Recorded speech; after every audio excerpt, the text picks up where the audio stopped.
Welcome to another episode of RideShare RoadTalk, Conversations in Motion, a podcast where we create unfiltered talk space that examines the meaningful lives of my passengers while engaging in personal and topical discussions.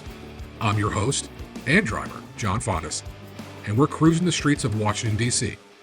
Buckle up. Let's drive. Are you from this area originally? I'm actually from Akron, Ohio originally. Oh, wow, okay. But I moved there when I was about 8, away from there when I was about 8 to here. So I've Okay. lived the vast majority of my life in here. Gotcha. I'm 25, so Okay. I've lived like a lot more of my life Yeah. in the Maryland area. Oh, no. But yeah, generally like, Rockville-ish, like Yeah. Potomac, Rockville, Bethesda-ish. But slowly you see the turnover and development and things. And Yeah, no, for sure. And I've lived here long enough to kind of know, like, Rockville has definitely, like, completely changed in the past, like, 20 years. oh my Like, God, yeah. It's really Yeah. insane to watch it happen, which I have, Yeah. like, I've... I mean, there's no more room, so everything goes vertical. Exactly, yeah, for sure. Pike Rose is a great example of that. I work in restaurants right now, and I used to work in Pike Rose. Yeah. I used to work at Nada in Pike Rose.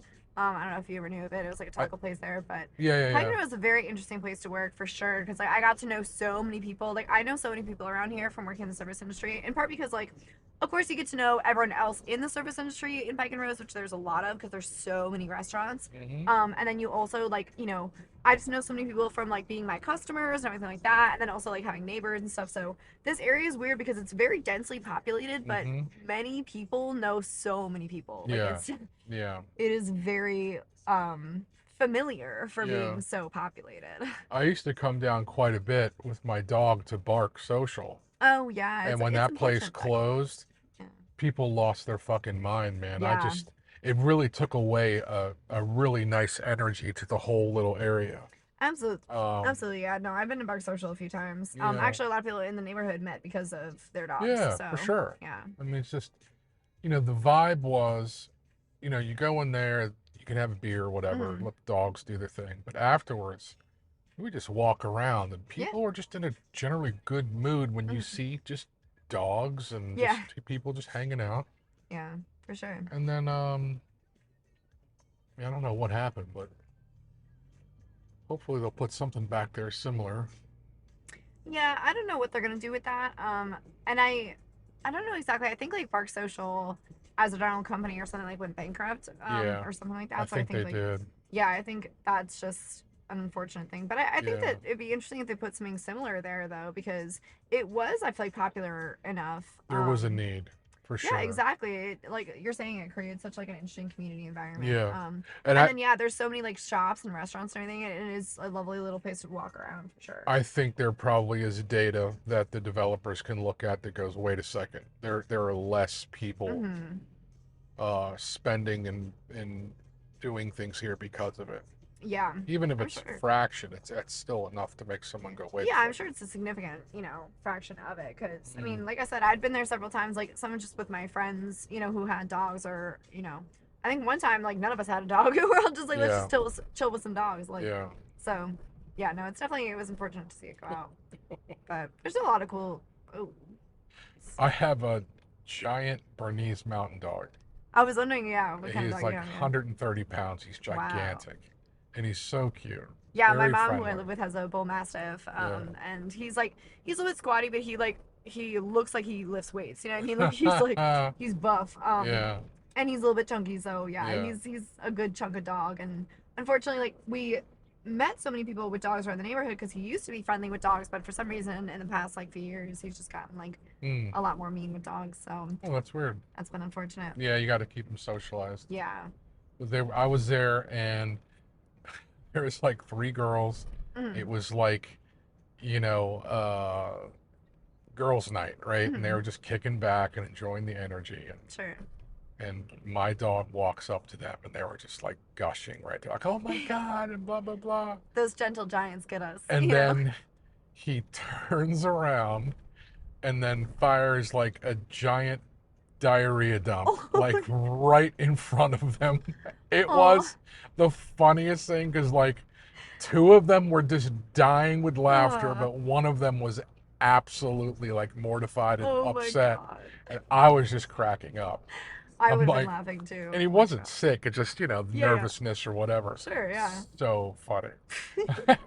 Yeah, the timing of that is If particularly comedic. yeah, if you could have snapped a photo at that instant, it would Oh have my been like a God. Pulitzer for sure.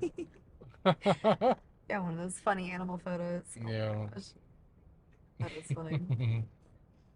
And like I said, working there is definitely a whole different vibe because I get to be like on the other side of people having those good nights. Hmm. And being a server is just like that in general. You're the person. I mean, similar to how you might feel as an Uber, like you're just the chill one, driving people around while they're having like whatever fun they're having, Hmm. throughout that night. So I'm sure you get a glimpse of this as well. But you're like part of their fun night, but in that weird like I'm working it way, and it's definitely interesting. Yeah, People will be like 3, 4 margaritas deep at my job, and I'm like serving it to them, and I'm like talking about shots. They're like, "Oh, you should do it." I'm like, I mean, I'm working, but y'all have fun. there is this really strange dynamic with the podcast, and it started as an accident. Hmm. In the real world, I run a production company, and Okay. that's where the idea came from. It Hmm. was from a client project, and so when I went out and did it, I didn't know what I was doing. I mean, I know what I'm doing, but I Sure. just wanted to get out of my comfort zone, right? Yeah. Not jumping out of airplanes anytime soon. Yeah, Picking up there's different levels of strangers, comfort zones. next best thing. Yeah. But it there's like 22 episodes now, Okay. Same. and it's got like over 1,000 downloads in a short amount of time, which is yay for me, right? Yeah, that's cool. But there's this dynamic where it's just like this safe space for people, and like you Hmm. said, all of a sudden it goes from I'm not just driving you someplace, but it's pun intended, it's a vehicle for Hmm. talk space therapy, and that's a Yeah. lot of it what it turns into. Yeah. Some good, some bad, some Absolutely. whatever, but I mean, I um, used to be a bartender, and you I'm a get it. server only now. But Same deal. when I was bartending, oh my gosh, I mean, especially when you're a sitting duck, like say if you only have like 1 or 2 customers at the bar, and it's Sitting just you duck. back there. I I mean, like yeah, it. you are just caught. I Like you're like it. just sitting there, and I mean, there's really nothing else you can do because you can like clean some glass and stuff behind the Right. bar, but otherwise, like you're right there, so you have to talk to your Forced customers. engagement, right? Yeah, you're forced to talk to them, and of course, like a lot of the times they're gonna want to talk to you. So it's like there's definitely some that like just came to like eat and have a drink or whatever, and like aren't super talkative, but you're absolutely gonna have those people that just start like pouring a lot of their life out. Like I've had Yeah. customers from both serving and bartending, like I like know too much information about these people like very quickly, like they just Yeah. start pouring their life out in a funny way, and Yeah. it's always interesting for me though. Like I love observing human beings in that way. Yeah, Like I for love sure. listening. I feel like your podcast, which is Jess, you do as well. Like I love just sort of observing humans being humans. I think it's very Yeah. fascinating, and that's why like Absolutely. the service industry is very, I don't know, it's a very interesting place for me to be because I get to just sort of like absorb and learn so much from the people I'm There is serving. value there for sure. Yeah. My son is home from college for the summer, Mm-hmm. and he's working as a server at a Yeah. restaurant. It's like a dive bar kind of place, so it's Mm-hmm. fun. It's unlike anything you'll ever experience. If you Yeah. haven't been a server, if you haven't been Yeah. in the service industry, you truly just, and I think you can get close with other jobs. Like I've worked in stores, like even being an Uber, like there's other times you like get close, but specifically waiting tables or like being a bartender, it is unlike anything you will ever Yeah. experience. It's a good It life really skill, I is. think, for sure. Oh, I absolutely agree. I mean, I think that I joked with my family that like I don't think you should have to like serve a certain term in the military. You should just serve a certain term in the service industry, like because that will teach you how to Yeah. treat other people in Yeah. society. Like if you would have to do a year working at like a store or a restaurant, like we would have a different level of like civility towards each other because sometimes I will go up to a table and like before I can even introduce myself or say welcome or anything like that, they say Diet Coke, like as if I'm not also another human being. That gets me quite a bit because I get it. I know that you're just like in your space, but I just can't imagine like another human being coming up to me and like talking and I'm at a restaurant. I'm expecting to have a server I that might know. introduce themselves. I know. Like I shut up and listen to the server and say Yeah. like, "Hi, how are you?" I interact with them because they're just a person. Like they're in that job, but they're a person. Like the amount of times Yeah. I'm just interrupted and treated as like a very, very background Well, character, it shows you a lot. it does, and it's very similar when you do this. Mm-hmm. And I know I have no expectation of anything Yeah. because people, they have their lives, they're having good days and bad days. Some For people sure. are introverted, they don't want to talk or whatever. But Mm-hmm. every now and then you run across those types of people, and I can feel the energy Yeah. immediately. And it's not so much you know, I'm decompressing or I have to take a call or I'm texting. It's Mhm. just like It's like you're beneath me. you're an insect, Yeah. just drive. And I'm like, Yeah. And so there's an exercise there, which part of the magic of the podcast. If you ever get a chance to listen to it, Well, you you'll gotta tell me what figure it's it out. called. It's called RideShare RoadTalk. RideShare RoadTalk. Yeah, Okay. Is it on like Apple Podcasts? it's on all the platforms. I've got a QR code if that's helpful. Oh, neat. Okay.